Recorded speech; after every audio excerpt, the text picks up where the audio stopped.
On se retrouve aujourd'hui pour un nouvel épisode du Clic d'Alix. Et alors attention, aujourd'hui on ne reçoit pas n'importe qui, on reçoit Bilal Hassani. Hello. Coucou. Je suis si contente que tu sois va là. Ouais, ça va.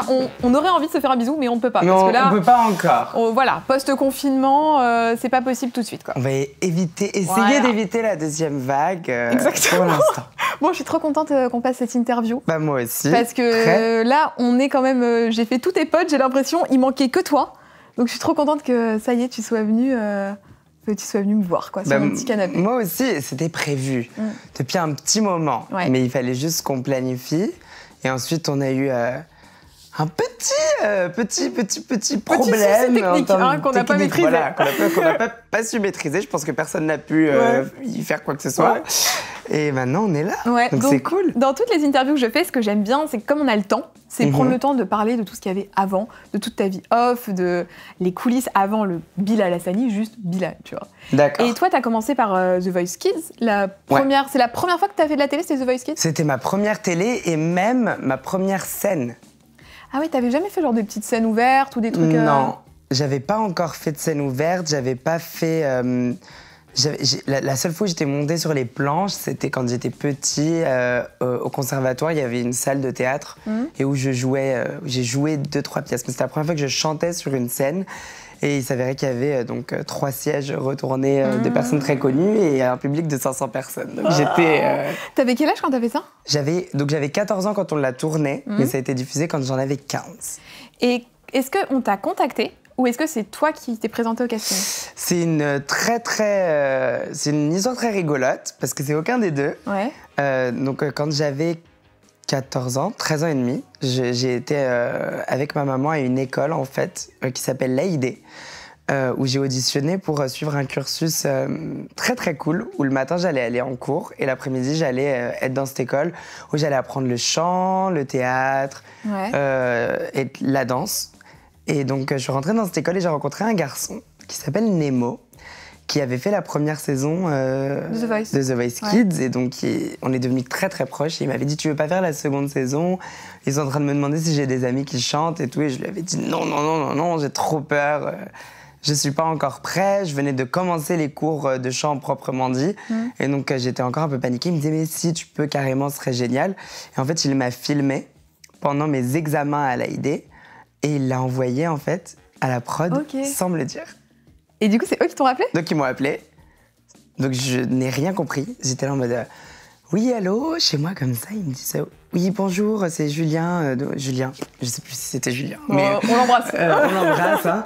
C'était Julien, maman. C'était Julien. Ok, good. Ben voilà, tu vois, j'oublie pas. C'est Julien. Je travaillais sur The Voice Kids. Donc, ta vidéo est très, très cool. Donc, t'es retenu. Est-ce que t'es dispo le 29 août pour un casting? Et je fais quoi? Non, de quoi vous me parlez et tout. Et donc j'ai eu très très peur, j'ai mis en haut-parleur, j'ai appelé maman. Et ils nous ont expliqué un petit peu tout et on s'est retrouvés à passer un casting dans le 13e arrondissement en fin août, quoi. Oui, parce que ce qu'il faut expliquer, c'est qu'avant les castings qu'on voit à la télé, il y a tout un pré-casting en fait. Oui, mais un très long en plus, en plusieurs étapes, avec des phases éliminatoires avant même de passer à la télé. Donc on avait ce premier casting donc dans le 13e. Donc j'étais le numéro 15 012, un truc comme ça. Chiffre porte-bonheur, quoi. Ouais, voilà. Donc je l'ai encore, hein, le petit sticker là, que je me suis mis et donc j'ai auditionné. C'était très stressant. Je me rappelle qu'il y avait peut-être 1 ou 2 personnes qui étaient sur leur téléphone pendant que je chantais. Donc c'était vraiment genre le truc qui te rend très nerveux. Et donc j'avais chanté... Qu'est-ce que j'avais chanté? Halo de Beyoncé. C'est toi qui choisissais la chanson que tu voulais faire? Je devais préparer 2 chansons. Une en français, une en anglais. Et donc j'ai fait juste celle en anglais, parce qu'ils m'ont pas demandé plus. Ils étaient très pressés. Il y avait beaucoup de monde par rapport à la première saison. Là, on était beaucoup à passer le premier casting. Et donc j'ai chanté Halo de Beyoncé, j'étais là. Remember those walls I built? Well, baby, they're tumbling down. Et mes yeux faisaient ça pendant tout le truc. Et parce qu'en fait, l'un des casteurs m'a remontré la vidéo 3 ans après. Et tout le long, j'étais comme ça. En train d'essayer de regarder, de choper un regard, de voir si c'était bien ou pas. J'étais très nerveux. Et donc j'ai été pris. Ensuite, il y avait ce qu'ils appelaient l'audition finale. Donc cette fois, j'étais avec un orchestre et où j'ai chanté donc Rise Like a Phoenix de Conchita Wurst, qui s'est avérée être ma chanson pour les auditions à l'aveugle. Et là, on m'a dit que j'étais pas pris. Oh, Donc j'étais trop triste. Bah oui. Mais c'était parce qu'ils voulaient me faire la surprise. Ah, il y a eu à la un maison. plot twist. Un petit plot twist Oh là en là. retournement. Et donc j'étais chez moi un jour et ils étaient tous au courant sauf moi. Et je disais mais pourquoi on m'a pas appelé? Et ils me disaient ah ben je pense que c'est mort Bilal et tout. Et donc un jour j'étais chez moi, ils sont montés. Et c'était un moment assez magique où ils ont dit voilà, tu vas faire The Voice. Ah, c'est trop chouette. Ouais, c'était très cool. Donc là, tu commences, hop, t'arrives à The Voice, les sièges se retournent et tu choisis Patrick Fiori. Alors pourquoi Patrick Fiori? Alors, la version officielle. Non, j'étais plutôt fan de tous en fait. J'avais très très peur, j'ai un peu stressé sur le moment, j'étais en mode vers qui vais-je aller Oui. Bilal, le français. Et donc Patrick m'avait donné des très très bons arguments par rapport à ma voix, le fait que je commençais à muer, j'avais entendu des choses qui avaient du sens pour moi. Et donc j'ai foncé vers lui. Le truc qui était aussi très très cool, c'est que tu sais, derrière chaque coach, il y a des coachs. Oui, c'est ça que j'allais te demander. Est-ce que c'est vraiment le coach qui te coach pendant la semaine? Il te coach pendant, mais en plus de ça, tu as un accompagnement par un coach un petit peu plus spécialisé parce que c'est des artistes, les personnes qui sont les coachs officiels, et c'est pas des professeurs. Donc on va pas leur demander de trop approfondir le côté technique, et donc il y a des gens qui les accompagnent pour ça. Et donc la coach en question qui était avec l'équipe de Patrick Fiori, je la connaissais un petit peu. Donc j'étais rassurée aussi en plus de me dire que j'allais travailler avec elle en backstage. Et donc j'ai un peu foncé chez Patrick. Mais pour te dire, en vrai, j'hésitais entre lui et Jennifer. Et comment est-ce que tu fais quand t'es... parce qu'à ce moment-là, t'es allée à l'école ou pas? Ouais. Donc comment tu gères à la fois The Voice et à la fois l'école? Alors les tournages de Kids sont faits de manière à ce que ça soit adapté pour les enfants. Donc c'est des tournages de week-end et vacances scolaires. Qui ne dépassaient pas 19h. Mais c'était cool. C'était cool. Moi, je pensais que toute ma vie de tournage allait être comme ça. Et en fait, pas du tout. Ils s'en fichent quand tu deviens adulte. Oui. Tu tournes jusqu'à 3h du matin. et donc ouais, c'était sympa. Mais oui, c'était un week-end. Et à ce moment-là, est-ce que tu as été pris du coup dans l'école de chant et de danse? Oui, j'ai été pris. Donc j'étais déjà en train de commencer ce cursus-là en parallèle. Oui, donc c'était pas... ça avait du sens en fait. C'est-à-dire que tu retournais pas dans une vie totalement classique, dans une école totalement normale, entre guillemets. T'étais avec des gens qui avaient une sensibilité artistique. J'étais qu'avec des chanteurs, qu'avec des danseurs. Et le matin, quand j'allais en cours normaux, j'étais dans une classe qu'on appelle à horaire aménagé. Et donc, même si c'était pas tous des chanteurs-danseurs, il y avait des sportifs, des peintres. Il y avait un mec qui faisait du golf l'après-midi. Donc, on était vraiment dans une classe un peu particulière. Et c'était très, très cool. Ouais. Donc, j'étais pas en train de revenir dans un train de vie vraiment classique quand je sortais du tournage de The Voice. C'était même plus fou. Après The Voice, le gros concours auquel tu as participé, donc là qui t'a vraiment propulsé en avant sur la scène médiatique, c'était l'Eurovision. Ouais. Là, j'aimerais bien savoir, le jour où on t'a appelé pour te proposer Destination Eurovision, parce que ce qu'il faut expliquer aux gens, c'est qu'avant que Bilal aille faire l'Eurovision, il y avait une sorte de petit concours en fait interne en France pour choisir qui était diffusé à la télé en plus, tout ça, genre une sorte de compétition entre Français quoi. Entre Français pour sélectionner en interne le participant français. Donc on m'a pas appelé pour me demander si je voulais faire Destination Eurovision, j'ai été signée en fait donc dans mon premier contrat en label. Ouais. Et donc mon producteur m'a dit ce serait une bonne idée qu'on tente Destination Eurovision et l'Eurovision. Est-ce que tu as envie de le faire? Et je lui ai dit c'est pas une question que tu me poses, évidemment. Moi, j'attends ce moment. Donc, c'était là encore la deuxième saison. Donc, la première édition, je l'avais suivie de Destination Eurovision. Et j'avais même essayé de m'inscrire l'année d'avant. Ça, c'est un truc que j'ai jamais dit, d'ailleurs. Mais j'avais pas trouvé, en fait. Le lien? En fait, j'avais pas de lien. Mais en fait, je pense qu'il n'y a pas de lien. C'est que des ça trucs, se passe en label et tout. Mais même, justement, en plus, on m'aurait dit « OK », mais j'aurais dû pondre une chanson. Ça aurait été pas très compliqué, je crois. Mais donc là, il m'a dit « Vas-y, si tu veux, on envoie une chanson. » Et donc, il me l'a proposé très tard. Donc, il nous restait même pas 24 heures avant la deadline. Et j'avais pas de chanson.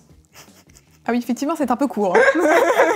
Donc à 17h, il me dit t'es sûr et tout. Je fais oui, il faut qu'on le fasse et tout. Donc la prod, ils sont là en mode oui, si on n'a pas quelque chose à midi maximum demain, on pourra pas, on est vraiment désolé. Ouais.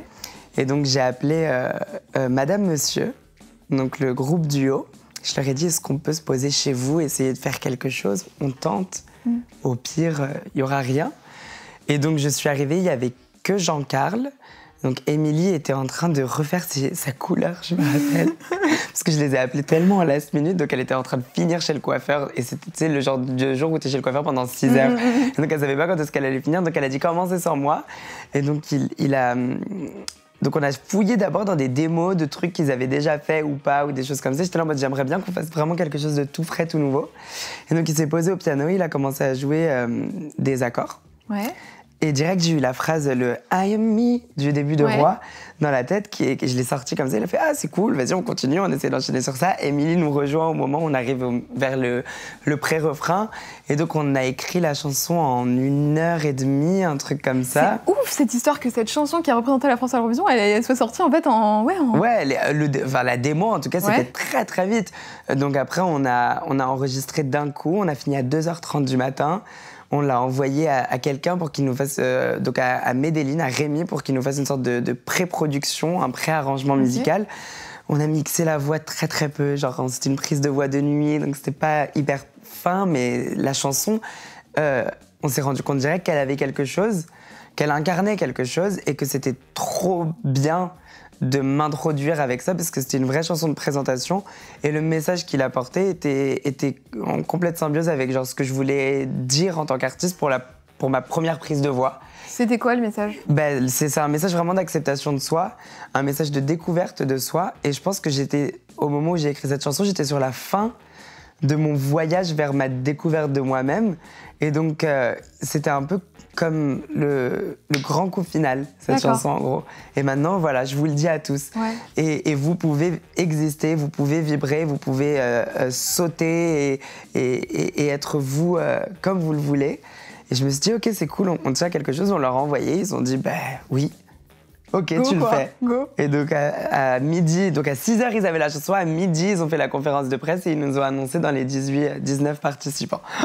Ouais, donc là, une nuit un peu courte, quoi. Une nuit, vraiment, c'était quelque chose. Ouais, on n'a pas beaucoup dormi. Et on est parti direct sur les répètes. Et après, on se retrouve sur cette émission 2 mois après, avec une chanson qui sort, qui commence à être partout dans les charts, qui grossit, qui prend je sais pas combien de streams. Et j'étais là, mais qu'est-ce qui se passe ? La lyrics vidéo est propulsée genre numéro 1 des tendances YouTube pendant 3 jours. Et j'étais là, qu'est-ce qui se passe ? Ah oui, parce que t'avais publié le son sur ta chaîne en plus. Ouais, j'ai sorti le son le 4 janvier. Le 4 janvier 2019, avec une lyrics vidéo sur ma chaîne, parce qu'on n'avait pas eu le temps de faire de clip ni rien, et c'était allé très très vite. On a fait le clip 1 mois après, qui a aussi explosé, enfin c'était assez fou. Comment ça se passe une prépa pour l'Eurovision ? Moi je veux un peu les coulisses, genre est-ce que, c'est tout bête, mais moi je me dis toujours, est-ce qu'on t'impose des séances de sport ? Est-ce qu'on t'impose une diète ? Est-ce que t'as ce genre de choses ? Tu veux quelle préparation ? Tu veux les 15 jours qui lead up vers l'Eurovision ou les 6 mois Je veux tout. D'accord. Je veux la totale. La totale, Pascal. Alors, le truc qui se passe, c'est que donc c'était combien maman ? Le 26 janvier qu'on a gagné ? Donc le 26 janvier, on gagne Destination Eurovision. Donc je décide d'aller faire la fête avec mes amis pour célébrer. Oui. Je commande un burrito. Ah là, on est vraiment dans le détail. Tu vois, c'est ça que j'aime. Voilà. Moi, je commande un burrito à 3h du matin que je reçois avec félicitations Bilal écrit sur le sac Uber Eats. Donc très très stylé. Et donc là, je me dis, ok, trop bien. Je fais la fête jusqu'à 8h du matin et je me rends compte que je ne vais plus jamais pouvoir faire ça quand le lendemain à 10h, j'ai mes premières interviews et que ça ne s'est pas arrêté depuis, en fait. C'est ouf. Tu sais quoi, ça me fait penser à la soirée de Miss France quand elle termine et en fait elle dorme pas et elle enchaîne, mais c'est exactement ça. C'était ton année de Miss France en fait. C'était ça, c'était un peu ça. Et donc en gros, sauf que ça dure pas qu'1 an et heureusement. Oui, remarque, on te le souhaite. Heureusement, que ça dure encore, mais ouais, c'était assez particulier. Donc le soir même, je pense qu'on était sur le journal de 20h. Et juste après, on enchaînait avec une performance sur France Inter à genre 23h30, un truc comme ça. Et donc je me suis rendu compte que mes journées allaient être comme ça. Donc, diète, oui. Ouais. Donc, alimentation beaucoup plus régulée. Est-ce que là, t'as un diète ? Enfin, t'as quelqu'un qui t'aide pour ça ? J'ai ma mère. Ah, la meilleure diététicienne. Et c'est la meilleure diététicienne parce que maman sait très très bien, s'y connaît bien en tout ça, en prendre soin de soi, gérer le sommeil. J'ai beaucoup appris sur le sommeil, sur les micro-siestes que j'ai découvertes l'année dernière. Les siestes de 15-20 minutes qui font tellement de bien parce qu'on dormait pas en fait. À partir de ce moment-là, on voyageait beaucoup. Donc c'est de l'avion et c'est du train. Donc quand c'est le train, c'est cool. On n'est pas sur un changement d'horaire. Mais quand on est à Salon en Provence, dans le sud de la France, en train de faire un concert et que le lendemain, on est en Ukraine, à Kiev, sous la neige, il y a beaucoup de décalage comme ça. Donc il fallait que je fasse très attention à la façon dont je dormais, la façon dont je mangeais. Et je me dépensais beaucoup, mais sans vraiment faire des séances de sport parce que j'avais pas le temps. Mais déjà, avec toute la danse que tu fais et les répètes et tout, en vrai, ça te fait ta séance de sport, quoi. Et on faisait des concerts tout le temps et j'ai la bougeotte de ouf et je danse tout le temps. Donc en réalité, ça rendait le truc... j'avais pas besoin d'aller à des séances de sport, mais j'en ai fait pour me préparer pour la tournée. Est-ce que tu as pris des cours pour t'exprimer, pour gérer la presse Absolument pas. En réalité, mes cours de prise de parole, etc., se sont faits devant mon miroir quand j'avais 10 ans, en réalité, et que je faisais les fausses interviews devant Oprah pour parler de mon 8e album, Revival. Bientôt, le c'est retour, bientôt. Bientôt. Et donc, je faisais beaucoup de fausses interviews, je faisais beaucoup de faux photocolls, de faux concerts, et je me rendais pas compte qu'en réalité, c'était un vrai entraînement. Là où avant, c'était du fun, où vraiment je m'éclatais. Je me rendais pas compte que j'ai beaucoup appris grâce à ces trucs-là, en fait, que je faisais tout seul devant mon miroir, dans ma chambre, dans mon salon devant ma mère. Les concerts, les changements de tenue, tous les trucs comme ça et tout. Maintenant, c'est ma vie. Et c'est plus du tout un jeu chez moi, mais c'est ça qui m'a beaucoup aidée. Entraînez-vous devant votre miroir alors, parce que peut-être qu'un jour... Tu parlais de ta maman. Aujourd'hui, ta maman, est-ce que tu la considères un peu comme on dit momager dans le milieu, comme ta manager, comme... Mais je la considère pas comme ma manager, c'est vraiment ma manager. Ta manager. Donc c'est écrit, signé et tout. Ah, le y a truc un contrat c'est très très officiel. Ah, oui, ma relation avec ma mère est contractuelle désormais. Oh là là, ça rigole plus. Non, en réalité, ma mère est ma manager depuis que j'ai 10 ans. Depuis que je lui ai vraiment officiellement dit que je voulais devenir la plus grande star de la planète et chanter pour les Martiens.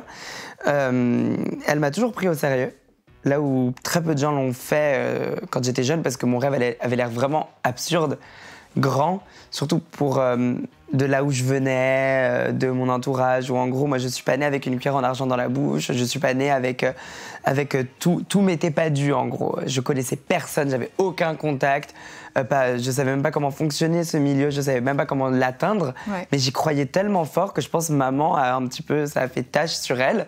Et elle a dit ok, je vais t'accompagner. Donc elle se bat en fait pour ma carrière depuis très longtemps, même si de base c'est pas du tout elle qui allait me pousser à faire ça, vu que elle vient d'un background un petit peu plus scolaire, académique, où elle faisait de la biologie, après elle est partie sur des maths. Mais alors comment est-ce que ta maman elle a réussi à apprendre tout ça ?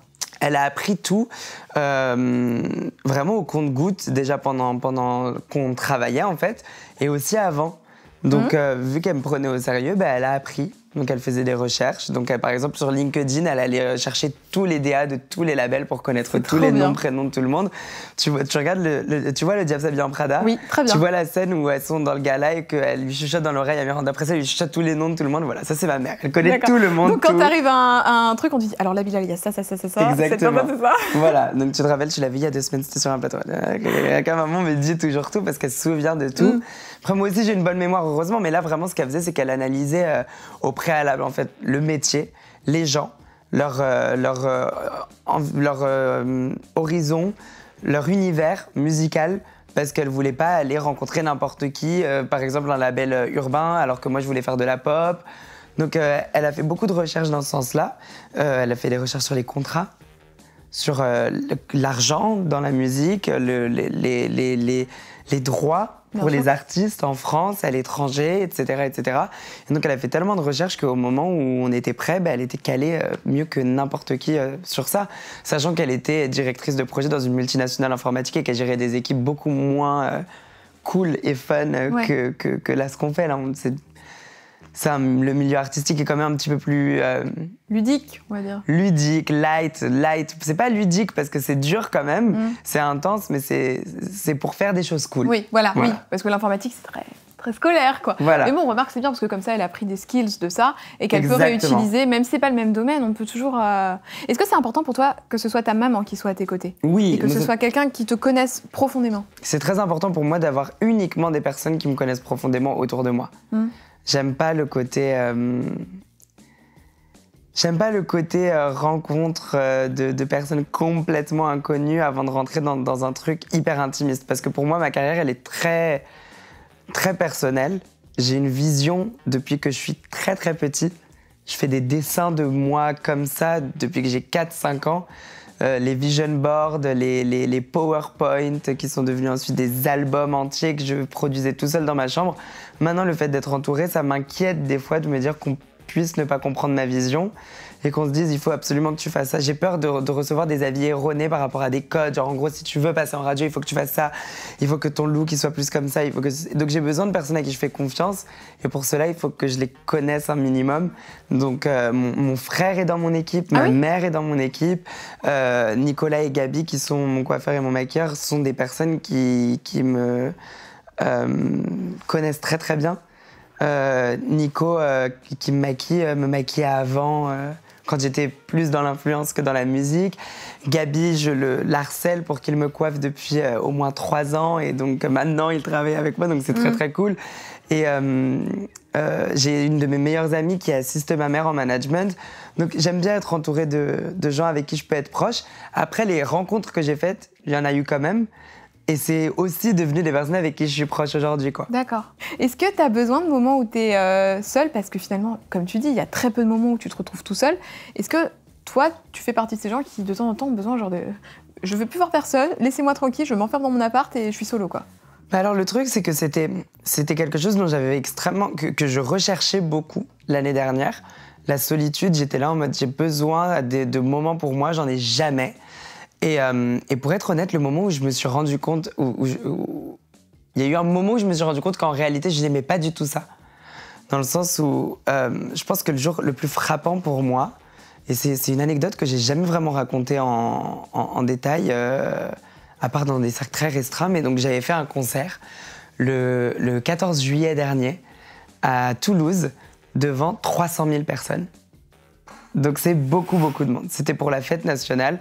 Donc il y avait tout le monde dehors et donc tu chantes devant c'était plus de 300 000 personnes ou presque 300 000 personnes. C'était plus de 300 000 personnes. Donc il y avait beaucoup, beaucoup de monde. J'ai chanté 2 titres. C'était un plateau radio où il y avait que d'énormissimes artistes et nous on avait eu la chance d'être invités et de pouvoir performer parce que j'ai un public qui se déplace et j'ai un public qui vient donc c'était cool et c'était une scène vraiment incroyable. C'est-à-dire qu'il y avait moi sur scène, un groupe de public genre comme ça, un écran du public, ça n'arrêtait pas. Et donc je chante, je sors, je suis complètement euphorique, on fait un petit peu la fête et à la fin je me retrouve dans ma chambre d'hôtel tout seul. Et je deviens très très triste à ce moment-là. Et je pense que j'ai développé ce truc où j'avais beaucoup de mal à être seule parce que en réalité dans une carrière comme ça, où tu fais un job vraiment où même tu as des aspirations de pop star et que tu as envie de faire quelque chose d'immense et toujours de faire les choses en grand, mais tu fais les choses en grand, mais après t'es dans ta chambre Ibis Styles et en fait tout seul. T'es comme tout le monde, quoi. Donc après tu vas manger ton petit steak frites dans ta chambre. Exactement. Et puis, t'as plus le bruit, t'as plus il n'y a plus le steak frites en plus à l'heure où tu rentres à l'hôtel, donc tu manges les 3 crackers de la veille. Non, je mange 3 pauvres crackers et un coca et je me couche et c'est dur, ouais, parce qu'en fait ça fait vraiment des sortes de zigzags émotionnels un petit peu, un vrai roller coaster en fait. Et donc à un moment j'étais vraiment déséquilibrée dans mes émotions, j'étais là mais est-ce que je suis content, est-ce que je suis triste, est-ce que je suis énervée, est-ce que je suis nerveux ou est-ce que je suis détendue et j'étais tellement chamboulée au milieu de tout ça que j'ai fui. Et je suis partie à New York, je suis revenue, c'était encore pire.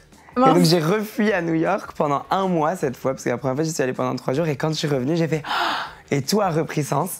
Et donc là maintenant j'ai réussi à trouver un équilibre entre voir mes amis, être seule, travailler et maintenant ça va.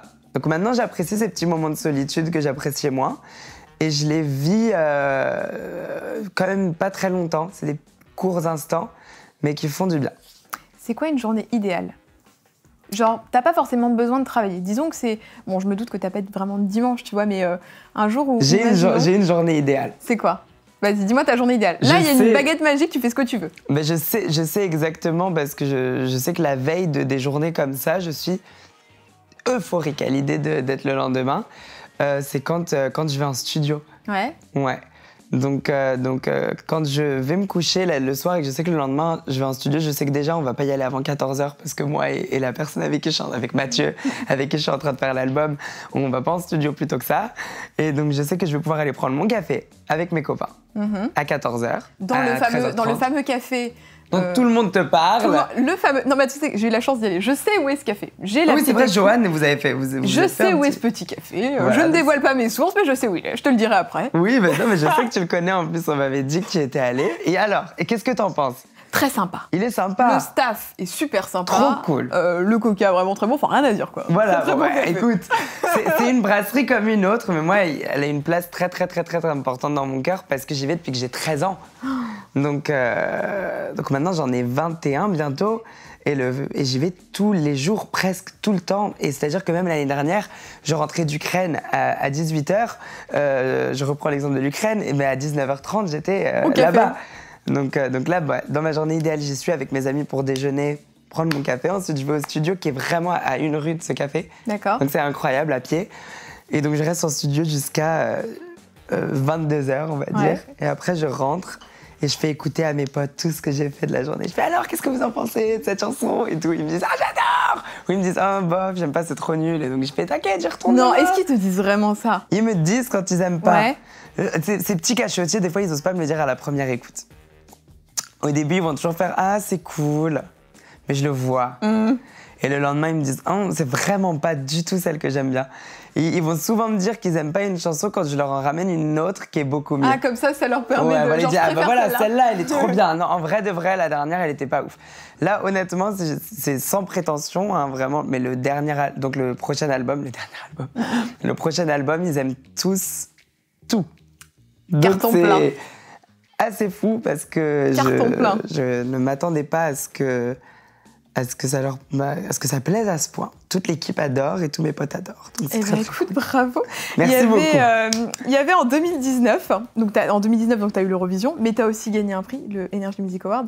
Ça, c'est quand même grosse consécration, parce que je sais pas toi, mais moi, quand j'étais petite, NMA. Les NMA, la base, avec Nikos. Voilà. Toi, Nikos, tu l'as vu en vrai, t'as eu le prix et tout. On se parle maintenant avec Nikos, qui est très, très gentil, dans mes DM. Ah, la chance. Et dans mon répertoire. Moi, il me follow juste sur Twitter, mais il m'a jamais DM. Et donc, j'avais envie de faire un petit jeu que j'avais fait avec Léna. Pour elle, c'était quand elle était nommée pour les les People's Choice Awards. Et d'ailleurs, elle a récupéré son prix le lendemain de mes NMA, en fait. Donc à 24 heures d'intervalle, moi j'ai gagné le NMA, elle a gagné le People's Choice Award, donc c'était assez fou. Alors, je te remets une petite statuette. Alors, attention, elle est très lourde, extrêmement chère. Attention, tu le sens, la qualité du truc, là, oui, c'est la même chose que ton NMA. Hein. D'ailleurs, il est où ton NMA? Il est dans ma cuisine. Ah, très bien. Dans un spot très très sympathique. J'en espère qu'il y en aura d'autres et qui viendront compléter le... Oui, mon plus grand rêve. Alors, le but, on va faire un petit jeu. Tu vas remettre la statuette, le NMA du meilleur, au créateur de contenu que tu préfères. Okay. J'adore ce jeu. C'est toi, Nikos, là, aujourd'hui. Hein. D'accord.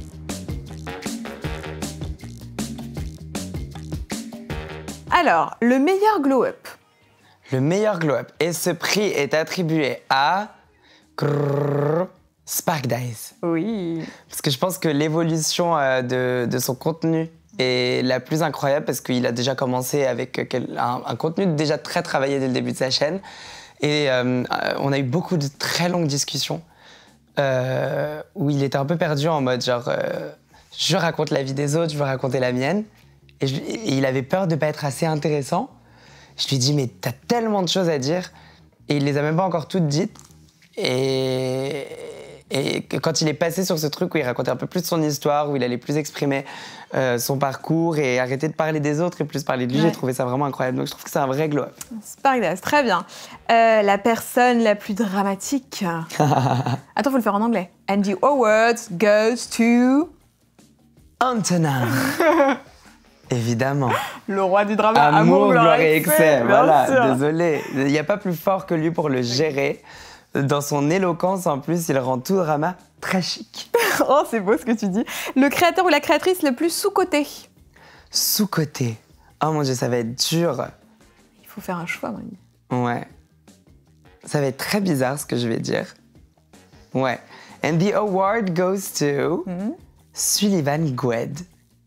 Parce que je pense que dans sa reconversion, dans son évolution et dans son parcours, les gens ne se rendent pas compte de la personne qu'il est et de ce qu'il dégage aujourd'hui sur les réseaux. Je vous jure que ça fait vraiment du bien de regarder ses vidéos, de suivre ce qu'il fait, parce que j'ai jamais vu quelqu'un d'aussi épanoui que lui dans son style, dans sa façon d'être.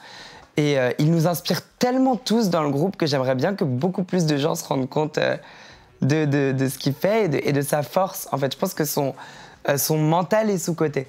Parce qu'on oublie souvent que c'était lui le premier de nous tous et qu'il s'est ramassé tout ce que nous, on a évité. Et lui, à 14-15 ans, tu vois. Moi, j'en avais 19 quand j'ai eu droit aux haters et aux trucs, etc. Ouais. Lui, il a eu droit à ça très tôt. Et le fait qu'il soit très, très fort aujourd'hui et qu'il soit toujours très positif, j'adore. Donc voilà, vous devriez regarder un petit peu plus ce qu'il fait en ce moment, surtout son Instagram. Oui, très mode, très sympa. Très poussé mode. Et vous le verrez, il a une vision artistique et en mode et dans tout, il est très très bon, très fort. On le met dans la barre d'infos, comme d'habitude. Le plus authentique, le ou la plus authentique? Le ou la plus authentique. And the award goes to, je vais dire Léna. Parce que Léna, elle est vraiment 100%. Ouais. Pas 90, pas 80, pas 10, quoi. Genre, elle y va à fond, elle va toujours dire ce qui se passe dans sa vie. Elle cache très peu de choses. On lui reproche même des fois. On lui dit, Léna, t'es sûre de vouloir dire tout ça? T'es sûre de vouloir parler de ça? Et elle fait, ouais, en réalité, ça a du sens dans ce qu'elle dégage et dans la façon dont son public la regarde, en fait. Elle amène vraiment quelque chose d'inspirant pour les jeunes filles, pour les jeunes garçons. Et donc, elle a raison de le faire. Et elle ne peut qu'être authentique. C'est ce qui fait son succès, je pense. Si elle n'était pas comme ça, à mon avis, elle n'aurait pas eu ce succès. Le ou la plus drôle? C'est moi le plus drôle. Mais t'as le droit de te citer. Non, je rigole. Alors là, le plus drôle, je vais dire The award goes to Johan Paps. Je le trouve hilarant. Il me fait rire à chaque fois. Il a beaucoup d'intelligence, je trouve. Oui, il est très très intelligent et les jokes se sont bien faites, elles sont hyper accessibles, mais en même temps elles font rire tout le monde sans que ça soit trop cheesy. Parce que ouais, il est smart. Ouais. Et on termine par celui qui a le meilleur style. Ah, on va pas donner deux prix à la même personne, parce que c'est clairement Sullivan qui a le meilleur style de nous tous. On peut donner deux prix à la même personne en vrai. Pourquoi on pourrait pas? Is he getting 2 awards today? Yes, he is. And the second award goes to Sullivan Goued again. Ouais. Parce que je suis désolée, mais c'est le mieux fringax de nous tous. Hein. Voilà. Grande classe. Bon, donc là, on parlait un peu de tes amis. Et il y a quand même un truc, je trouve, à chaque fois, je suis fascinée par votre groupe d'amis, comme vous êtes, genre, comme ça. Ouais. Et c'est une espèce de bulle. À force là, de faire les interviews, j'ai compris, je crois, que vous vous êtes construit comme ça une bulle où vous êtes entre vous un noyau et vous avez fait un espèce de truc autour où, genre, il n'y a rien qui peut arriver tant que vous êtes comme ça, quoi. Il y a une entraide tellement forte entre nous qui fait que on est dans un monde, un univers tous, même s'ils sont tous un petit peu légèrement différents, on est dans un univers assez similaire.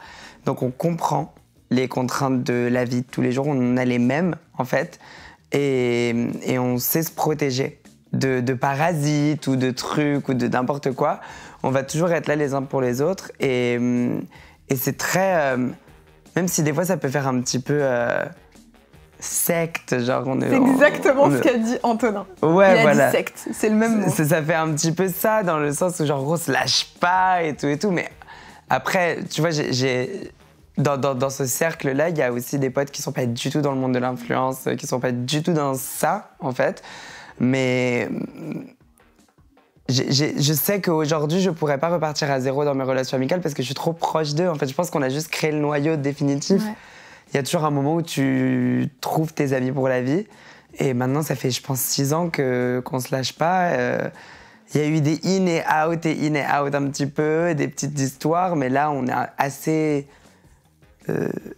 arrêté, je pense, sur le groupe. Et ça se passe beaucoup trop bien. Donc Donc je pense que ce sera mes amis pour toujours. Comment t'es rentrée, toi, dans ce groupe? Moi, j'étais là au début, hein, à la fondation. À l'initiative du groupe. À l'initiative du groupe. Moi, j'étais... Et après, j'ai ouvert le syndicat pour... Donc, en gros, j'ai rencontré Jules, moi, à la base. Ouais. À qui... donc, j'ai présenté Jules à Nemo. Nemo, qui était mon meilleur ami. Ensuite, Nemo m'a présenté à des amis du lycée à lui, comme Inès et Gila, qui sont deux de mes meilleurs potes. Et de là, Jules, lui, nous a présenté Sullivan et toute sa petite bande, parce qu'il venait de commencer YouTube à ce moment-là. Donc un petit peu après qu'on se soit rencontrés. Après, j'ai rencontré Johan via Wesley. Enfin, c'était plein de trucs un petit peu qui se sont emboîtés très, très naturellement et organiques. C'est très organique, nos rencontres, mais ça a commencé aux alentours de 2014. C'est cool, parce qu'en fait, il y a à la fois votre dynamique entre vous, où genre il y a une super relation, mais aussi ça ressort, parce que mine de rien, vous êtes tous médiatisés, donc forcément, vos relations... On sait qu'on est potes, voilà. c'est sûr. Même oui. si, évidemment, tout ce que vous vous dites entre vous, il n'y a pas tout qui sort, vous avez certainement plein de trucs, voilà, il n'y a que vous qui sommes au courant du truc. Mais est-ce que tu ressens que les abonnés aiment votre relation aussi? Enfin, tu vois qu'il y a une espèce de hype autour de votre groupe, quoi. Ben, en réalité, je pense qu'on est le groupe d'amis qui a le moins exploité ce côté hypant du groupe d'amis. Même si c'est bizarre, parce qu'il y a beaucoup de vidéos où on est ensemble, etc. On n'a pas voulu le pousser trop. Je pense qu'Antonin l'a fait un petit peu avec Amour, Gloire et Excès. Mais en réalité, on voit ses potes de LA, on voit beaucoup d'autres groupes d'amis qu'il a. Johan a les Turner, qui est aussi un programme un petit peu comme ça, mais en réalité, les Turner, c'est Johan et Wesley. Maintenant, on le pousse pas trop. Après, ça nous plaît, ça nous fait vraiment plaisir de voir que les gens aiment notre dynamique de groupe. Et donc, quand on va se retrouver ensemble et qu'on va faire des stories ensemble, on sait que ça va faire plaisir aux gens. Mais même en réalité, moi, sincèrement, genre, je pourrais être full honnête, je m'en rends pas compte. C'est-à-dire que je pousse pas la narrative de notre amitié. Oui, c'est pas de toute façon, tu le joues pas. C'est-à-dire que t'es avec tes potes, bah, tu fais une story, bam, il y a tes potes. Enfin, c'est comme ça, quoi. Voilà, c'est ça. Mais genre, vraiment dans le sens où quand on va être au café, que je vais faire une petite story ou un truc comme ça, je vais complètement faire abstraction du fait qu'il va y avoir des gens qui vont dire genre, oh mon Dieu, ils sont ensemble. Genre, j'arrive pas à imaginer des gens romantiser nos relations. Et se dire genre, oh mon Dieu, ils sont trop cool tous ensemble. J'ai pas l'impression qu'on est... Il y a des moments où quand on fait des soirées, c'est les seuls moments où je suis en mode on est trop cool, genre je suis dans une bande des gens très très cool, mais pas dans le sens hype, dans le sens plutôt genre ils sont trop, tout le monde est trop sympa. J'ai de la chance d'être dans la bonne clique, genre d'être avec les bonnes personnes, vraiment les bonnes personnes.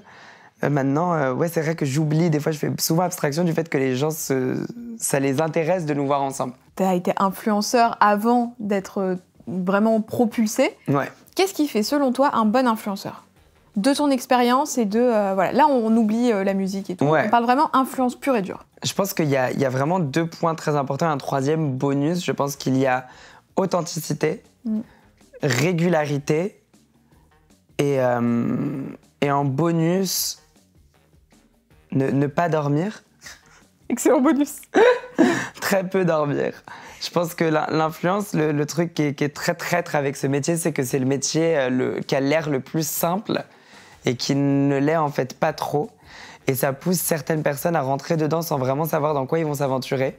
Ceux qui ont de la chance ne percent pas, en réalité. C'est les chanceux qui ne vont pas percer parce que ils vont pouvoir reprendre leur train-train ou prendre le temps avant que ça explose. Très peu de chance à celui ou celle qui fait aucun effort et qui pense que ça va venir comme ça et que ça vient vraiment, parce qu'après il se retrouve avec des responsabilités de la gestion de choses qu'il ne connaît absolument pas et qu'il n'a pas préparées, et de se retrouver à devoir gérer de l'argent, des impôts, des trucs d'entreprise, des emplois du temps. Quand on a genre 14 ans et qu'on a fait 3 TikTok, ça fait peur en fait, ça peut être très déstabilisant. Donc il faut être conscient de ça, se créer un emploi du temps, avoir une vraie éthique de travail et être très authentique.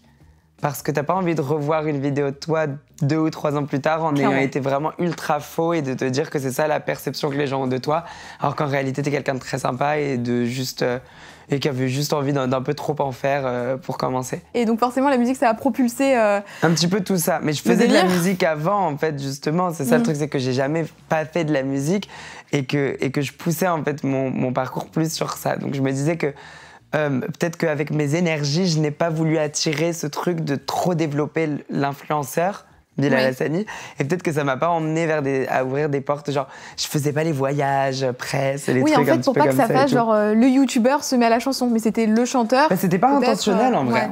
C'était vraiment naturel, c'était juste qu'en gros, quand tous mes amis allaient partir sur un voyage avec je ne sais quelle marque ou je sais pas quoi, ben moi j'étais en train de préparer un EP ou un concert ou un truc comme ça et qui me disaient c'est trop dommage Bilal, je me rappelle souvent que beaucoup de mes potes à moi disaient c'est trop dommage parce que tu profites pas, tu pourrais t'éclater, tu pourrais te faire plein d'argent et tout, et je fais mais les gars, moi j'ai pas, c'est pas sur ça que je veux m'arrêter dans ma vie. Mon but, il existait avant YouTube, il existera après.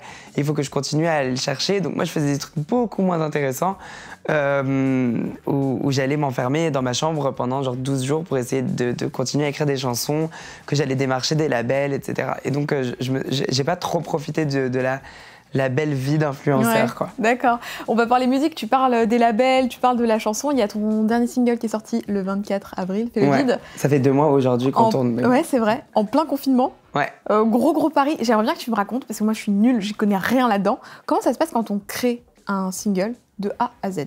Où est-ce que toi t'interviens? Est-ce que t'interviens sur tout? Parce que je sais que tu fais énormément de choses et il faut le dire aux gens que tu bosses vraiment sur tes singles, que tu écris. Comment ça se passe?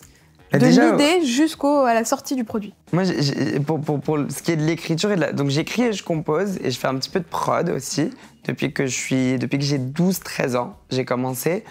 Donc avec un pad, un piano, un micro, mon ordi. Donc c'est comme ça que ça a commencé la machine. Et donc petit à petit, j'ai avancé. J'ai rencontré des personnes et j'ai commencé le travail un petit peu collaboratif. Si tu veux que je rentre dans le détail vraiment de la création de Fais le vide, est-ce que je peux avoir mon téléphone, s'il vous plaît? Comme ça, je vais te faire écouter même des choses un petit peu, comme ça tu peux te rendre compte et pour les gens pourront comprendre comment écouter. ça se passe. Ouais, alors je vais devoir enlever le mode avion pendant genre 10 secondes. Vas-y. Donc on est rentré en studio en novembre avec Mathieu Mendes. Quasiment 6 mois alors. Voilà. Donc j'avais déjà commencé à écrire des chansons pour ce deuxième album dès juillet. Et donc cette chanson est née en une session le 9 décembre 2019. À quelle heure? On est dans le détail. Ici, hein. À genre 20h30. On avait commencé à 17h, on a fini à 20h30. C'était ma première rencontre avec ce monsieur qui s'appelle Mathieu Mendes et qui a fait tellement de tubes, genre Color Ritano de Kenji, il a fait genre plein d'albums avec Matt Pokora. Il a des plaques et des plaques et des plaques remplies sur tous ses murs de disques d'or, de platine, de diamant, etc. Donc là, toi, t'arrives là, tu dis, et j'arrive dans le studio et je fais genre, mon Dieu. Et donc je lui dis, moi j'ai envie de t'emmener dans mon univers. Et donc il m'a fait écouter un riff de basse. Donc un riff de basse, c'est quoi? C'est une petite mélodie à la basse qu'il a joué. Donc il me fait écouter ce toum toum toum toum toudoum toum toum toum. Et genre, ah, c'est trop cool. Et donc on s'est posé dessus et on a fait ce qu'on appelle un work in progress. Okay. Donc un début donc en fait on a posé la mélodie sur une instru qu'on a créée en fait au compte-gouttes. Donc on avait que la basse et la guitare au début. On a rajouté la voix et ensuite on a habillé un petit peu la prod pour que je puisse rentrer à la maison avec ça et commencer à écrire des paroles. Donc ça ressemblait à ça.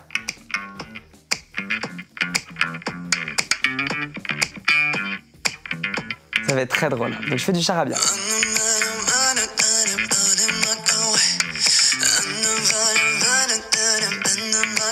Et donc ça avance comme ça. Regarde-toi.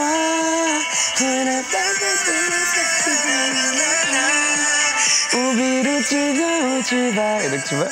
Et j'adore le fait que tu chantes en charabia. Charabia, voilà, c'est juste pour trouver la mélodie. Donc ça, c'était la première démo de la chanson. Est-ce que quand tu fais des petites paroles en charabia, dans ta tête, t'as des paroles qui te viennent?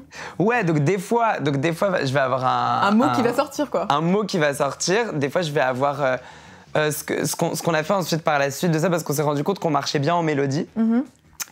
le truc qui était difficile, c'était qu'on avait le pa. On était là en mode qu'est-ce que je vais pouvoir rentrer comme mot dans cette mélodie-là. Et c'était un peu difficile ensuite de trouver les paroles, de s'arrêter sur le truc. Et après, quand on a trouvé fais le vide, on ne dort pas, c'était dur de le prononcer. Ouais. Et donc, on s'est dit maintenant ce qu'on va faire. Donc après, ce qu'on a fait pour toutes les autres chansons de l'album, je faisais un test, ce qu'on appelle un faux texte en français qui ne veut rien dire. Où en gros, je vais dire genre j'avance dans la maison de l'arc-en-ciel vers le tapis du coussin.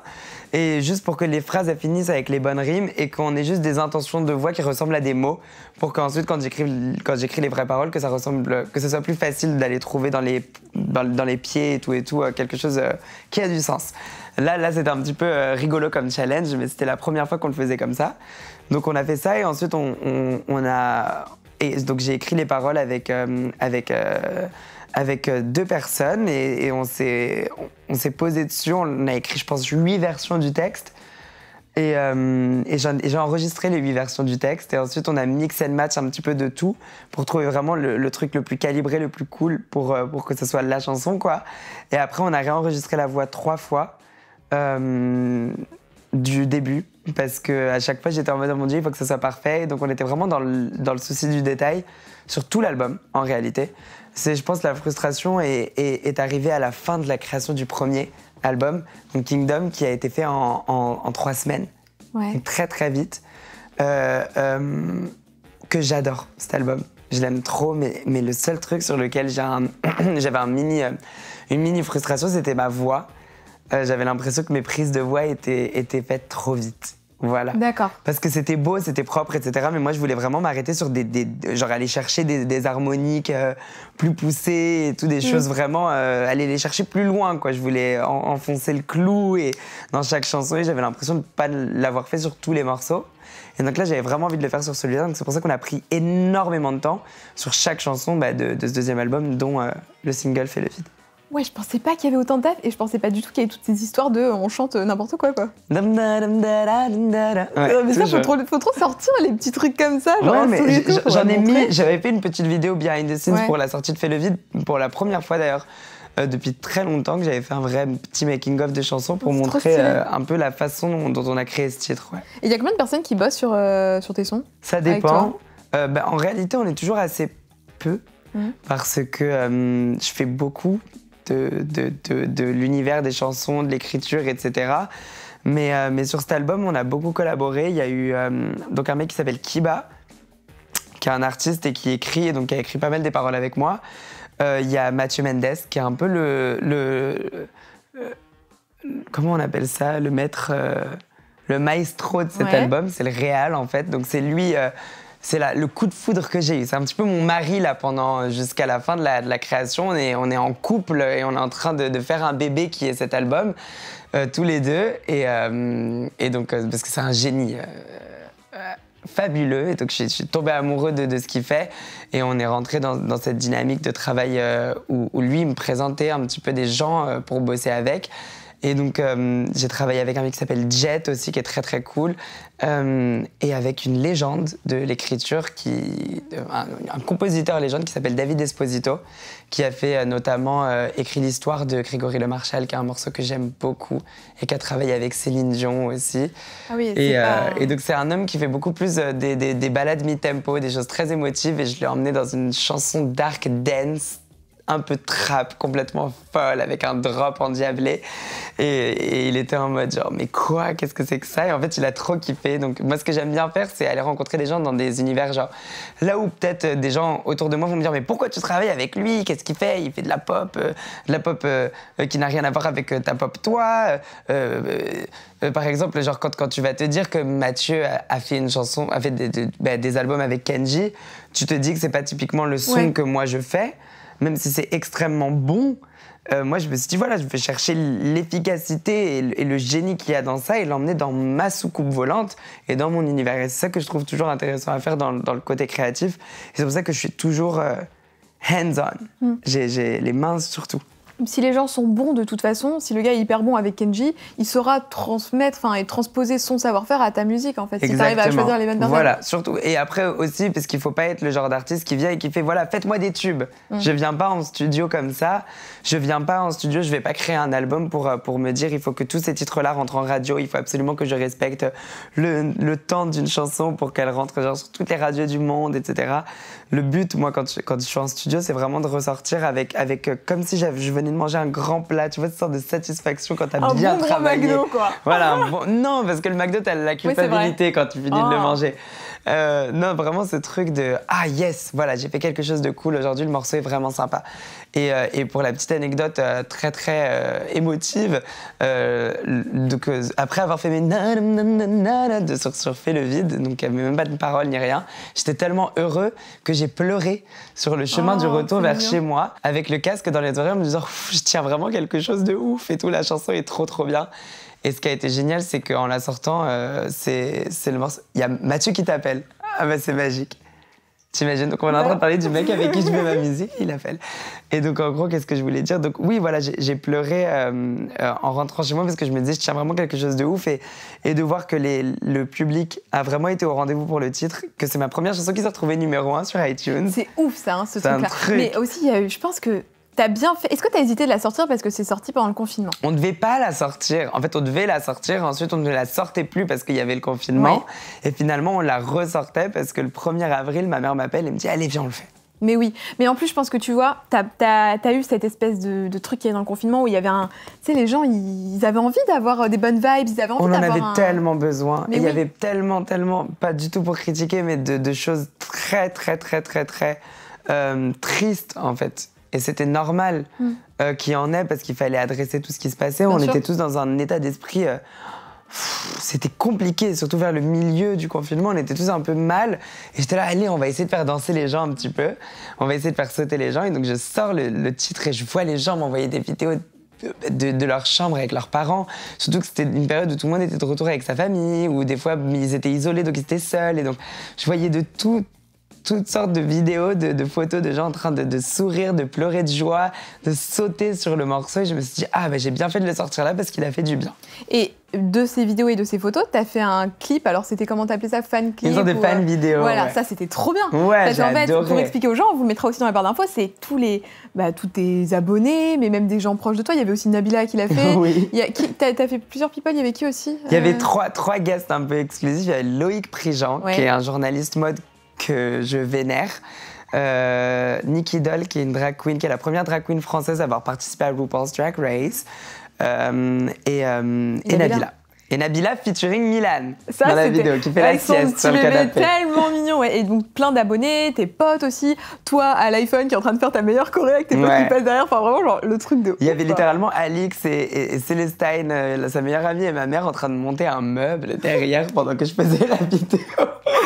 C'est très drôle. Est-ce que vous avez prévu de le clipper Ouais, donc vous allez faire en plus un clip? On tourne le clip dans les heures qui suivent, dans une semaine tout pile. Aïe, aïe, aïe.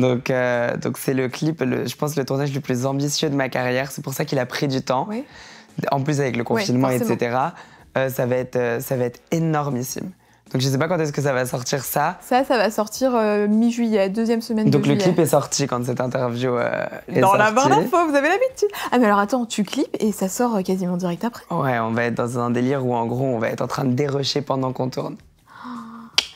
Et j'ai trop hâte de voir ça. Donc ça va être assez incroyable parce qu'on fait un grand tournage. Donc pour les personnes qui ont vu le clip, j'espère vraiment qu'il vous a plu et qu'il est vraiment à la hauteur des attentes que j'ai fixées. On va pas spoiler parce que si jamais il y a un souci, on va pas spoiler le. Ouais, on sait jamais ce qui va se passer. Tout peut arriver. Je ne parle de rien. Voilà, on verra quand ça arrivera. Pour les clips, c'est toi qui drive un peu? Tout. Je drive les clips, je drive la vision. La direction artistique globale en fait de tout le projet depuis toujours parce que c'est très important pour moi. Donc à chaque fois je vais toujours faire le mood board initial. Donc soit ça va être un mood board, soit ça va être genre pour une chanson ça va être une démo, un enregistrement vocal de moi au piano, quand ça va être pour une pochette d'album, quand ça va être pour un photoshoot, n'importe quoi. À chaque fois je vais driver le début. Ce que je trouve cool, en revanche, c'est que j'ai une équipe qui drive aussi beaucoup, dans le sens où, par exemple, Nicolas et Gabi, ils vont pas juste venir pour me coiffer, me maquiller et partir. Ils vont faire des moodboards eux aussi. Ils vont me dire, ok, hier j'ai vu ce truc avec des paillettes comme ça, ici à ce moment-là, etc. Donc ce serait cool qu'on le refasse. Qu'est-ce que t'en penses et tout. Ensuite, Gabi, il va me dire, il va venir, il va me présenter genre plein de couleurs de cheveux. Ils vont faire des vrais moodboards en fonction du mien et partir sur un truc et tout. Et même ma mère, des fois, elle va chime in un petit peu en mode, genre, écoute, ça j'aime bien, ça j'aime un petit peu moins. Donc il y a une vraie conversation créative qui se fait toujours. Après, j'ai toujours le dernier mot parce que je suis très chiant avec ça dans ce truc, genre en mode, il faut absolument que je sois 100% sûre de ce que je veux, mais j'ouvre de plus en plus la porte à la créativité des gens autour de moi parce que je me suis rendu compte qu'ils ont beaucoup plus de talent que juste celui d'être le métier qui leur est attribué. Et puis ils te connaissent aussi, il y a ce truc-là, ils savent un peu aussi parfois ce qui peut te correspondre parce que si t'es un peu stressé ou un peu tendu, peut-être que tu vas pas avoir l'idée. Ouais. Il suffit juste, ou même pas forcément l'idée, tu vois, leur idée, mais ils vont peut-être t'orienter sur un délire où toi tu vas dire mais oui, et en fait tu vas partir sur un autre truc. Oui, même une conversation qui va commencer quelque part et qui va pouvoir être amenée à ce moment-là. Et que si tout le monde n'avait pas amené sa petite courgette, on n'aurait pas eu tout le potager, quoi. Ouais, c'est vrai. Voilà. C'est drôle de dire ça. Et t'as souvent... Alors là, donc t'es venu avec toute ton équipe et tu parles toujours des mêmes personnes qui te suivent. T'as cette espèce de team. Ouais. C'est genre à la vie, à la mort, ils te suivent partout. Exactement. Dans les concerts, quand tu vas en tournée. Ouais, en fait, on vit tellement de choses assez incroyables que je peux pas... Je me dois de continuer à... Moi, je n'ai jamais lâché qui que ce soit. C'est-à-dire que mon chorégraphe est ami Warren et mon chorégraphe depuis 2014 et que le premier truc qu'on avait fait c'était dans une MJC à Montigny-les-Bretonneux. On avait filmé... On les embrasse, les habitants de Montigny-les-Bretonneux. On avait filmé le vidéoclip de Mr. No Life, mon tout premier single qui était chorégraphié par Warren et où j'avais des danseurs dans ce clip dont Miangola qui est aussi ma danseuse encore aujourd'hui. Et donc, ensuite, en 2016, on a fait le clip de Wannabe, qui était mon premier single quand j'avais commencé YouTube officiellement. Et on avait pu faire un concert aux Étoiles de Paris, qui était sold out. Donc, c'était mon premier vrai concert. Donc, c'était devant 300 personnes le 21 janvier 2017. Et où il y avait 2 danseurs, donc Warren, mon chorégraphe, et Zen, qui est encore mon danseur aujourd'hui. Et en fait, toutes ces personnes-là qui dansent encore aujourd'hui avec moi sont là depuis tellement longtemps qu'à chaque fois qu'il nous arrive quelque chose aujourd'hui, on se rappelle d'où on vient, de la MJC de Montigny-les-Bretonneux, et que là, on vient de faire un Olympia sold out, ou qu'on vient de faire les Energy Music Awards et qu'on a gagné. Et ce serait pas aussi magique si c'était avec des personnes qui sont là depuis très longtemps dans le showbiz et que je connais à peine. Là, on est tous en mode, genre, je me rappelle de Miangola qui pleurait à chaudes larmes en sortant de scène à la fin de l'Olympia et qui disait waouh, mais mon Dieu, on l'a fait. J'ai vu une photo sur Twitter. Alors, c'était, je sais plus si c'était l'Olympia ou c'était sur France 2. France 2, c'était pas l'Olympia. France 2, c'était la fête de la musique. Voilà. Et ben, il y a une photo que t'as retweetée où on voit ton danseur qui est hyper fier à la fin du show. Et vraiment, il a des étoiles dans les yeux. Et cette photo, elle est tellement belle, elle est tellement représentative de la relation que vous pouvez avoir entre vous, quoi. En fait, on a cette fierté dans le sens où, en plus, on a fait la fête de la musique à Bercy, à l'Accor Hotel Arena, quand même. Donc Zen, il a eu la chance d'être assistant chorégraphe sur le concert de Kerry James à Bercy il y a quelques mois. Et là, il s'y retrouve encore une fois pour cette fois performer sur scène. Donc il était très ému et on est toujours ému quand on fait des choses qui pour certains autres artistes ou certaines autres personnes peuvent paraître tellement anodines que des fois, nous, on va être juste contents de se dire genre « Oh mon Dieu, on nous a pris le train pour aller, nanana ». Tu vois ce que je veux dire ? Ou genre « Oh mon Dieu, on a un catering, il y a de la nourriture pour nous, on peut repartir avec un sac, avec un steak, avec… tu vois ?» Là où avant, on se débrouillait et qu'on venait avec nos sacs Monop, avec nos Fanta et tout, et qu'on s'asseyait sur l'herbe en attendant de tourner dans un skatepark où on n'avait pas d'autorisation de tournage. Enfin, tu vois, on faisait vraiment que des trucs tellement à la one again et que maintenant, tout est tellement organisé que on savoure chaque privilège en fait qu'on a dans notre vie d'artiste. Et donc, je pense que c'est ça qui va créer la longévité dans notre relation professionnelle et même avec Nico qui me maquillait sur un photoshoot qu'on faisait sur un toit de Paris où j'avais très très peur et que je me changeais sur le toit de Paris et qu'aujourd'hui tu vois on a des loges et tout et que des fois on rigole en mode mais où est le champagne dans cette loge et tout, alors qu'en réalité on a juste une pièce avec une chaise et un miroir et que c'est déjà juste trop cool de se dire qu'on a ce privilège là de voyager, de faire plein de choses ensemble et Ouais, c'est cool de vivre ça avec des personnes qui ont déjà l'humilité qu'il faut avoir et qui surtout ont vécu tout le parcours. En fait, c'est leur projet autant que c'est le mien.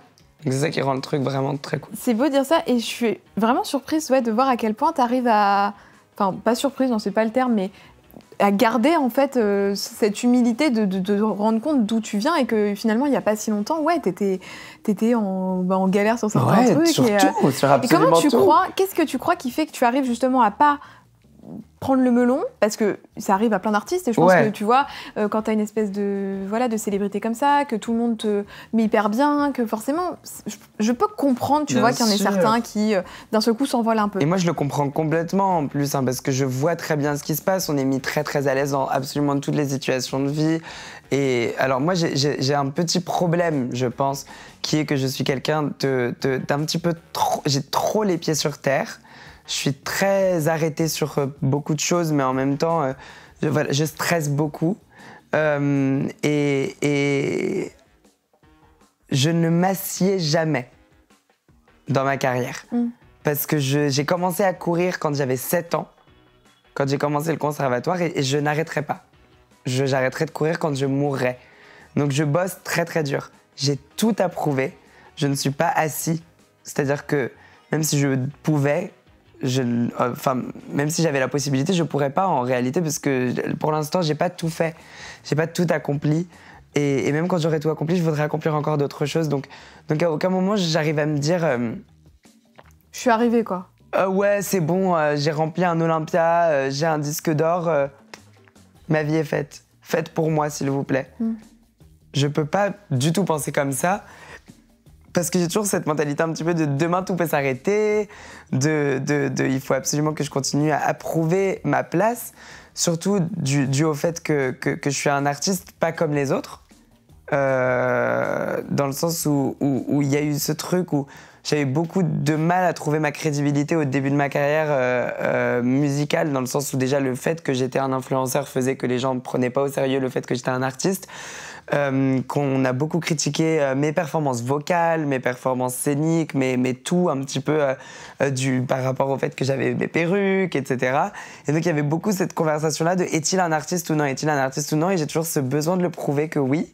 Et donc je travaille extrêmement dur, je dors très très peu, et donc je vais jamais faire le truc de la Dolce Vita.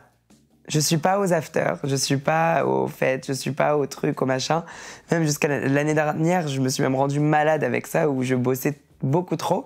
Là, je commence à ressortir un petit peu. Mais bien. Donc je sors un peu, je profite un petit peu, j'essaye en tout cas.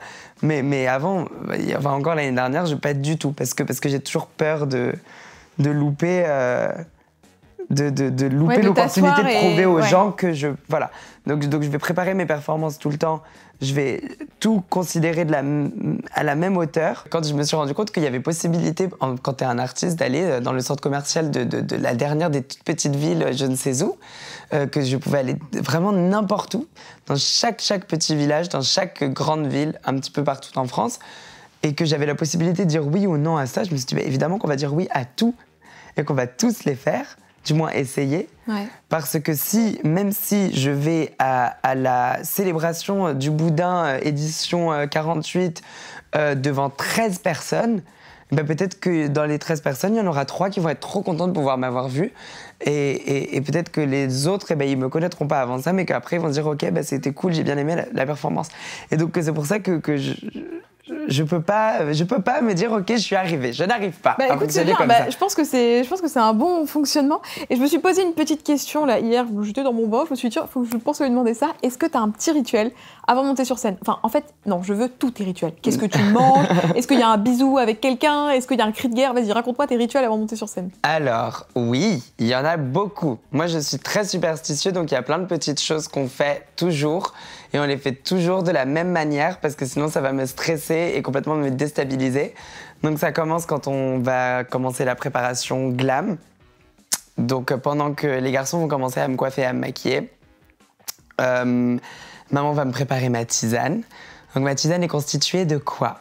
C'est du thym, du gingembre, de l'eau chaude mais pas trop chaude, du miel et du citron. Alors attends, ma question est, est-ce que c'est des petits sachets de tisane ou une tisane toute faite ou est-ce que vraiment ta maman non, maman elle vient avec le gingembre qui se découpe et tout. Ah j'adore. Donc dans la valise, il y a un petit pochon quoi. Avec, exactement, il y a une pochette avec tout ce qu'il faut. Les gouttes du bolchoï, c'est des petites gouttes que quand je vais pas très bien, que je vais me mettre au milieu de la gorge, après que je vais... Bon voilà, c'est pas très intéressant, hein, mais... si, voilà. Et il y a les petits médicaments au cas où, si je vais vraiment pas bien, les Doliprane, les choses comme ça. Et donc voilà, donc il y a la tisane, ensuite on commence la chauffe vocale. Le truc qui est rigolo, c'est que la plupart du temps, en tout cas quand on est tous de bonne humeur et qu'on n'est pas à notre 4e concert en 4 jours, on fait tous la chauffe vocale, même les non-chanteurs. Donc ça c'est très rigolo, parce que c'est compliqué et que tout le monde chante très très mal, mais non je rigole, en plus ça va. En plus ça va, ils sont plutôt forts et ils s'améliorent tous en chant, donc à la fin on va pouvoir faire un boy band, une sorte de band, d'énormes bands avec tout le monde. Il faut que tout le monde soit prêt pour être choriste. Oui, c'est ça ce que j'allais dire, ça va être choriste. Et donc on fait la chauffe vocale et ensuite on va se rassembler sur scène quand le concert va commencer. On va faire notre petite prière. Ouais. Il y a toujours, donc je fais toujours mon petit speech en gros. À la fin on se dit tous moods. C'est quoi ça, mood? Ça veut dire quoi? Moods, ça veut dire mood. D'accord. Un mood. Mais je pense que c'est Valentin qui a commencé à dire ça, c'est un de mes danseurs qui a commencé à le dire comme ça. Et donc il disait moods. Et au bout d'un moment on s'est rendu compte que si on le gueulait avant chaque concert, ça pouvait être rigolo. Donc on dit moods.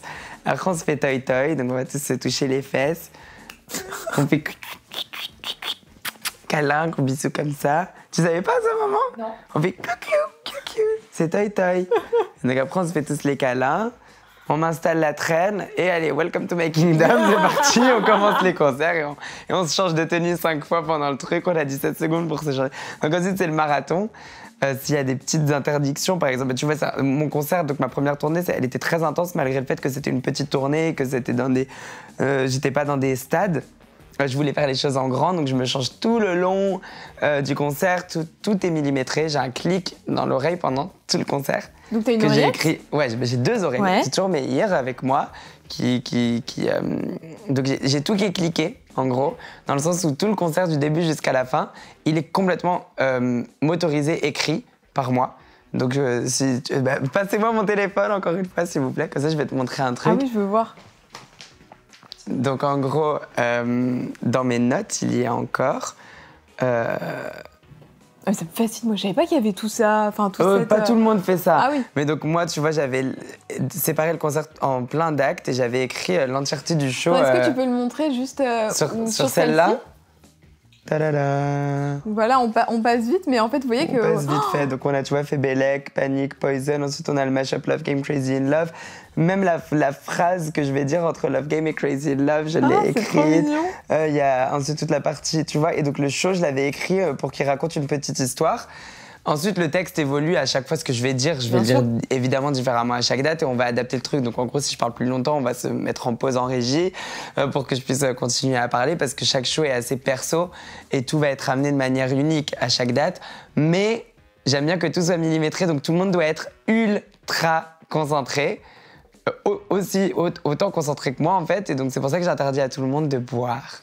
Avant de boire de l'alcool. De boire de l'alcool. De l'eau, ils peuvent, mais de l'eau, vous pouvez. Donc, personne ne peut boire d'alcool ou prendre des substances, faire tout type de choses un petit peu trop festives avant n'importe quelle représentation, que ce soit une interview, que ce soit un concert, que ce soit n'importe quoi. J'aime pas du tout l'idée de voir les gens un peu désinhibés avant qu'on bosse ou quand on est en train de travailler parce que nous, on doit être concentrés sur tellement de choses. On a des faux cheveux sur la tête, déjà pour commencer. Ils peuvent tomber à tout moment parce que je fais que ça pendant tout un concert. Ça t'est déjà arrivé, ça? Jamais. Et est-ce que tu t'es déjà trompé de nom de ville?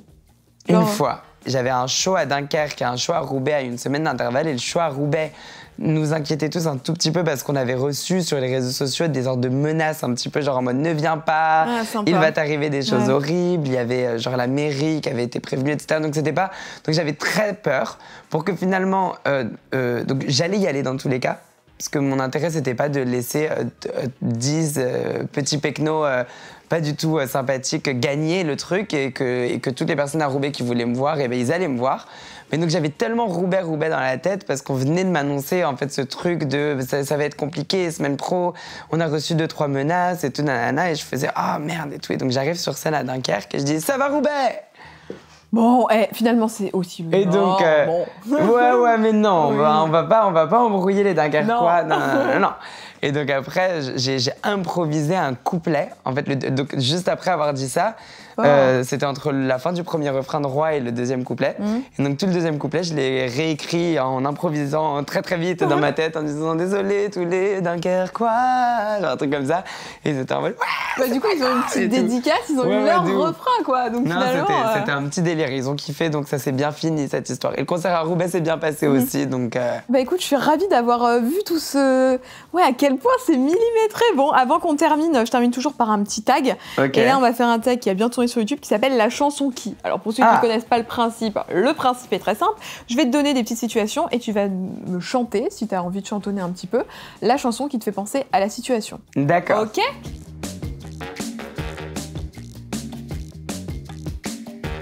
Le premier, la chanson que tu admets aimer honteusement. Miraculous, porte-bonheur, Lady Magic et Lady Chance. C'est quoi ça? Miraculous. Non, Alix. C'est pas moi. C'est pas un dessin animé? C'est un dessin animé, c'est Miraculous Ladybug. Alors je suis désolée, mais je suis complètement passée à côté de ça. Oh non! Je suis désolée. Je vais rattraper mon retard. Alors, on vous le mettra également dans la barre d'infos.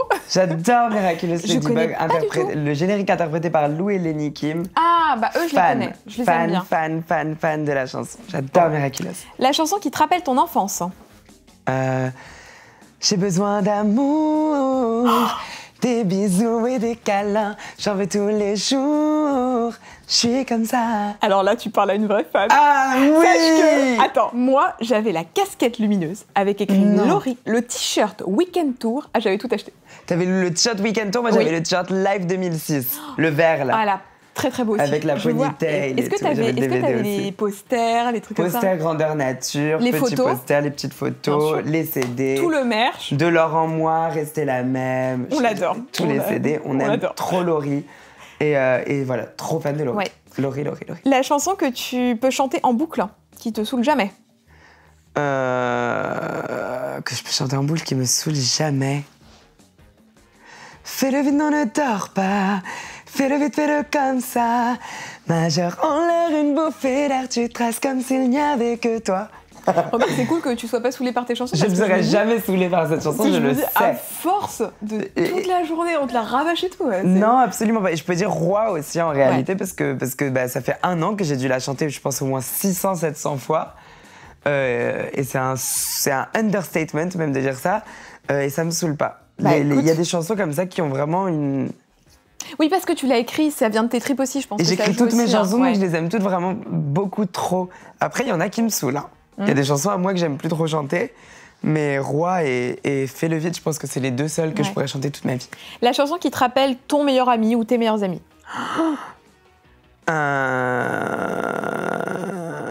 n'y a pas un truc que vous chantez souvent ou Je pense que là, en ce moment, je vais te dire... The scars on my mind are on replay, on replay. C'est Replay de Lady Gaga qu'on a écouté tout le week-end. Très sympa. Pour la première fois depuis 2 ans, j'ai retrouvé mes amis dans un contexte de fête. On a fait la fête vendredi, samedi et dimanche. Et là, on est en forme, là. Et là, on est en forme. On a fait un gros dodo, On a fait un gros dodo et tout va mieux. Mais donc, ouais, on a fait la fête tout le week-end et c'était un petit peu la chanson genre Replay. Ouais. Let's go again and again. La chanson que tu aurais aimé écrire. Que j'aurais aimé écrire. J'ai toujours dit la même et je pense que je vais la chanter aujourd'hui. Petite nouveauté, on adore. Que j'aurais aimé écrire. I'm gonna marry the night. I won't give up on my life. I'm a warrior queen, live passionately tonight. Marry the night de Lady Gaga. Ouais. Mais on est très Lady Gaga quand même. Hein, on aime beaucoup Lady Gaga. Ouais, on en a fait 2 d'affilée. Et la dernière, la chanson que tu rêves de chanter en duo avec son artiste. tout est possible. Got me looking so crazy right now, your love got me looking so crazy right now. Avec Beyoncé. Ah bah là, c'est mon plus grand rêve. Là, c'est le En réalité, ce serait très intimidant. Je sais pas si je pourrais chanter avec Beyoncé. Mais ouais, ce serait ça. Bah écoute, Beyoncé, on te lance l'invitation, n'hésite pas à répondre en commentaire. Désolé, Oh je bah. ne trouve pas Beyoncé dans votre... Alors, Beyoncé n'a pas l'air d'être disponible. Beyoncé n'est pas dispo, elle nous l'a dit direct. Bon, on relance l'invitation, Beyoncé, si tu veux venir, n'hésite pas. Hein. Écoute, Bilal, je suis trop contente qu'on ait pu faire cette interview. Là, on a bien parlé. Bah ouais. Je suis étonnée que tu aies encore de la salive, je t'avoue. Parce que franchement, t'as géré. Et je suis trop contente que, c'était trop cool. qu'on ait vu cette interview. J'aime bien demander à la fin, qui est-ce que tu aimerais voir à ta place ? Lance l'invitation. Ouh, qui est-ce que j'aimerais voir à ma place? Qui? Ouais, Slim, hein. Ah bah oui. Ce serait cool, Slim, sur un format comme oui, ça. on aimerait bien. Ouais, bah carrément, bah, je vais te dire Slimane parce que c'est un artiste que j'aime vraiment trop. C'est un ami aussi. C'est quelqu'un de très très intelligent et de très sensé. Et il a une vie, un parcours que je pense devrait être entendu sur un format comme ça. Parce qu'il les a fait, il a fait plein d'interviews, etc. Mais je pense vraiment s'arrêter un petit peu plus sur sa vie serait cool et peut-être même faire d'une pierre deux coups et d'inviter Charlotte aussi, Vita aussi. Parce que vu qu'ils sont tout le temps ensemble, ce serait rigolo de les voir sur un format comme ça. Moi, je pense que ça me plairait beaucoup. Bah, moi aussi, j'aimerais beaucoup. Bon, bah écoutez, dites-nous ce que vous avez pensé de cette interview, cette vidéo dans les commentaires. On vous attend, vous likez. Il y a tous les réseaux sociaux de Bilal de toute façon et tout ce dont on a parlé, les gens, les vidéos, machin, hop, dans la barre d'infos. Nous, on vous fait des très très gros bisous et on vous retrouve très très vite. Ciao! Bisous!